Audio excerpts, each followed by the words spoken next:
Shalom, Kol Aloyim Yahweh, Ba'ashem Yahushai, Ba'ashem Rakakudash. Double honors to our apostles and elders of Great Millstone, and peace and blessings to the elect. Yeah, I got 2, maybe 3 videos that I want to showcase here. The first one is this lady on the screen, as you can see, and she's going to go into, I guess, a whistleblower that left the UN over news that he heard. And he left because he wanted to share the news with everybody. So we're going to watch her as she goes into that. Also, maybe 1 or 2 other videos. One of them is Trump. And we're going to listen to his threat to Iran because it goes into exactly what she's saying right here.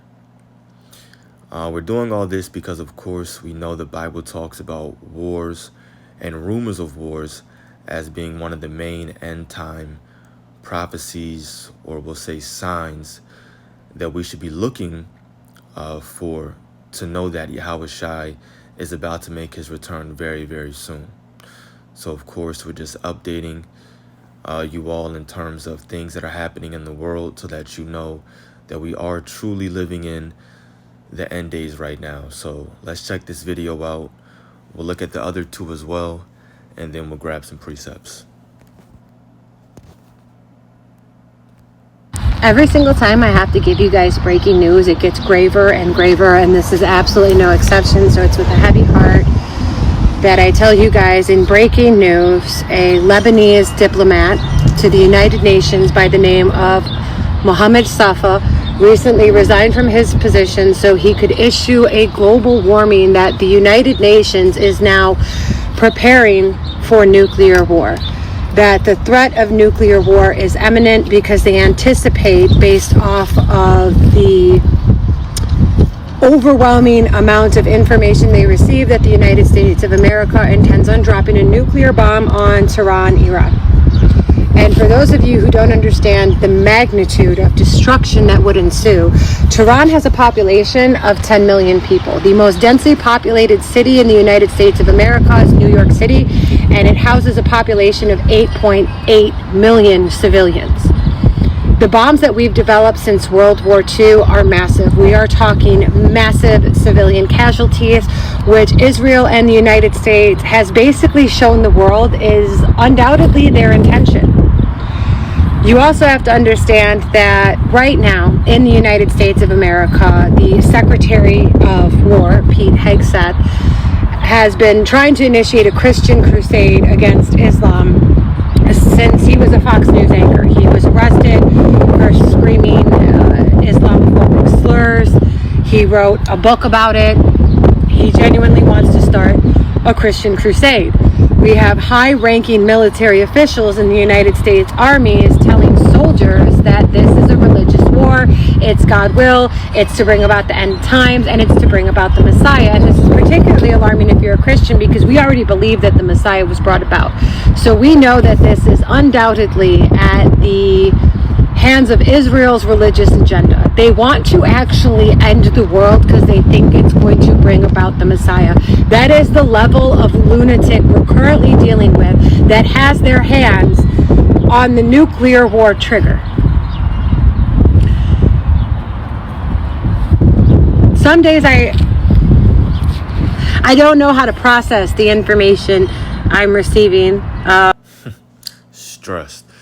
But the point is, of course, in the beginning, what she said in terms of this dude right here. So, of course, I fact-checked it, looked it up, and she doesn't work for any, news outlet or anything like that. But a lot of people, ever since, I guess, this war started, and even a while back, they now just go on to social media and they just give their own personal updates of information that you can look up or that they've come across. So she's one of them. And this is the dude, Mohammed Safa. And we'll just read some of the titles from these articles. This is from Middle East Eye 2 days ago. UN representative resigns over claims of planned nuclear strike on Iran.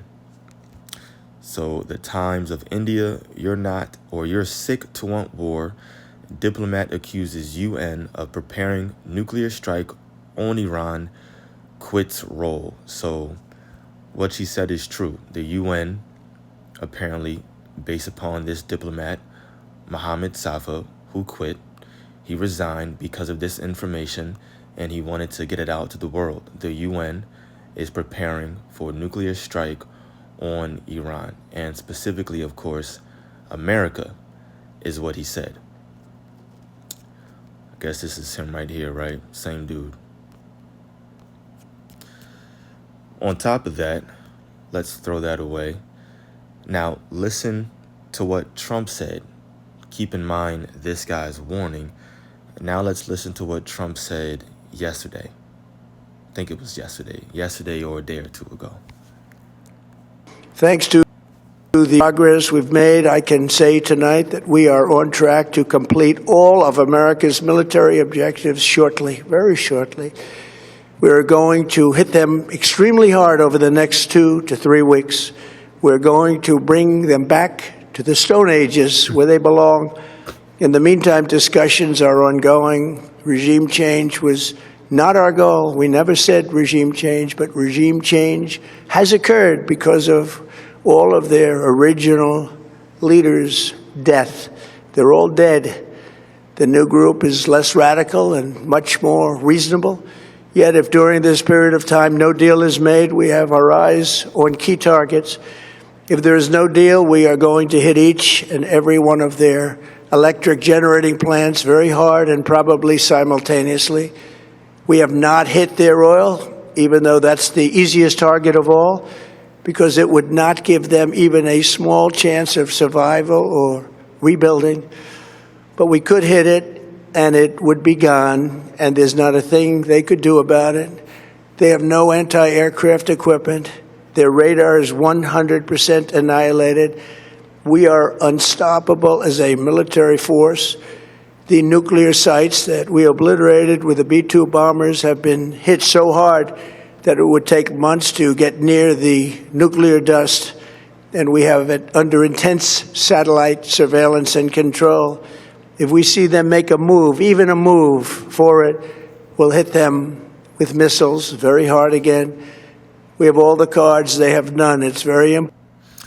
Yeah, so that's it. And he kind of said it twice, in the beginning and in the end right there.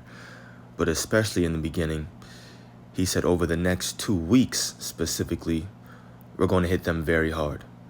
And he said we're going to bring them back to the Stone Ages where they belong. So, we know one thing for a fact. Nuclear war globally, right? Nuclear war globally is not going to break out, aka World War III, until the chip, which is the mark of the beast, is really pushed and made mandatory. Now, does that mean that they can't drop some bombs in these next 2 to 3 weeks? Not really, because it doesn't have to be an ICBM. Remember, an ICBM is just the delivery system for a nuclear weapon. But in general, a nuclear bomb can just be delivered or carried using other means such as a cruise missile, a submarine, or other strategic bombers. It doesn't have to be carried by an ICBM. So they could use a submarine, or they could use another strategic bomber, and they really could bomb Tehran in these next 2-3 weeks. Who knows? I don't think it'll happen, to be honest with you. I think it'll be pretty quick. And if that does happen, then more than likely Russia would step in pretty quickly, and China and other allies of Iran. Either way, we have this warning coming from Iran, and we know that the Bible talks about Armageddon. It talks about World War III. It talks about these missiles that are going to be shot from the ends of the earth. So if you needed even more confirmation that nuclear war, World War III, is going to happen, there you go. The UN is preparing for it right now. And before we get one last precept, before we get the precepts, Sorry, let's watch one last video. One last video right here. This is from the Daily Mail. It said Aussies warned over soaring grocery prices, prepare for Armageddon.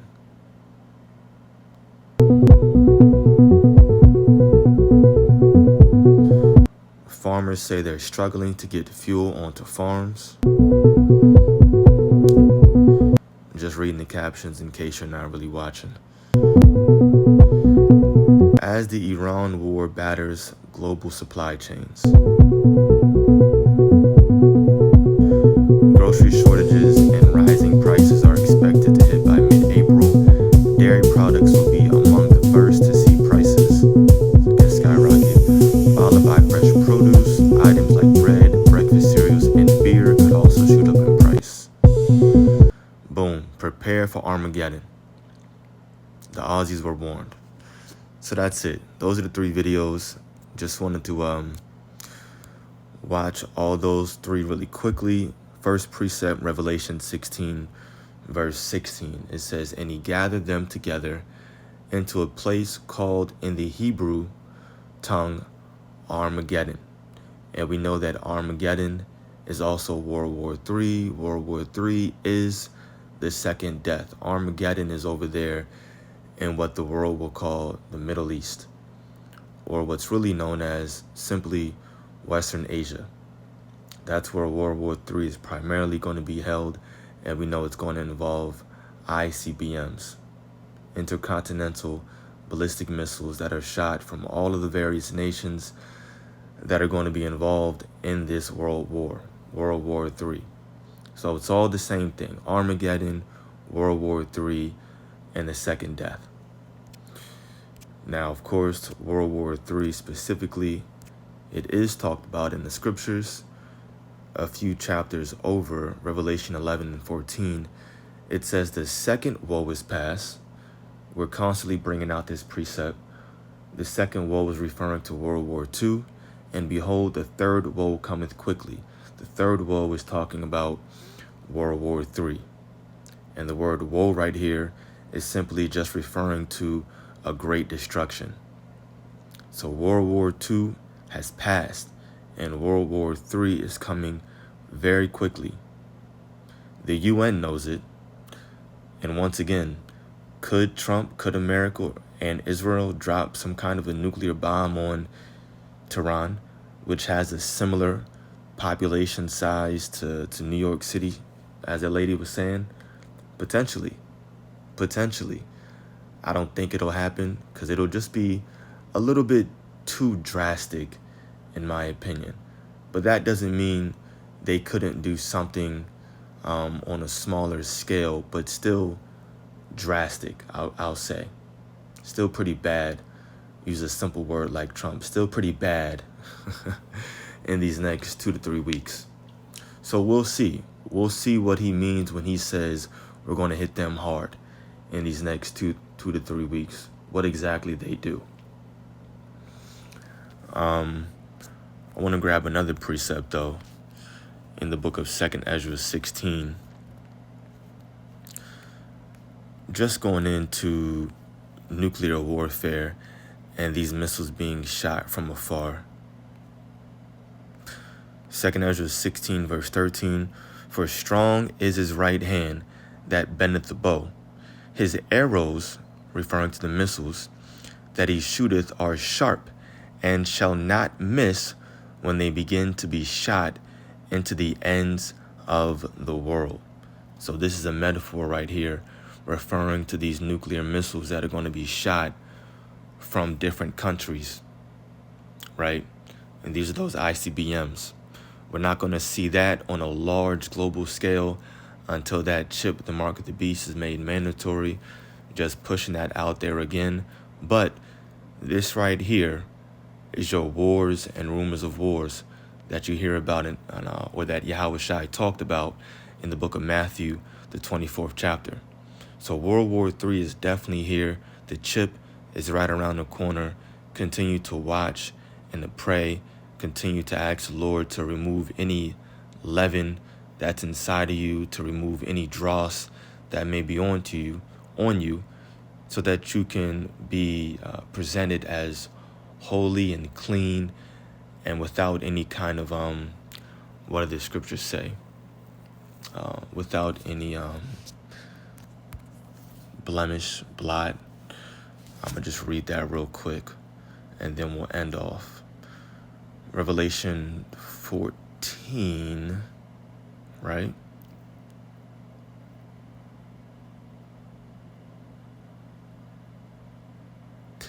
Yeah, verse 5. Okay, I'll read verses 4 and 5.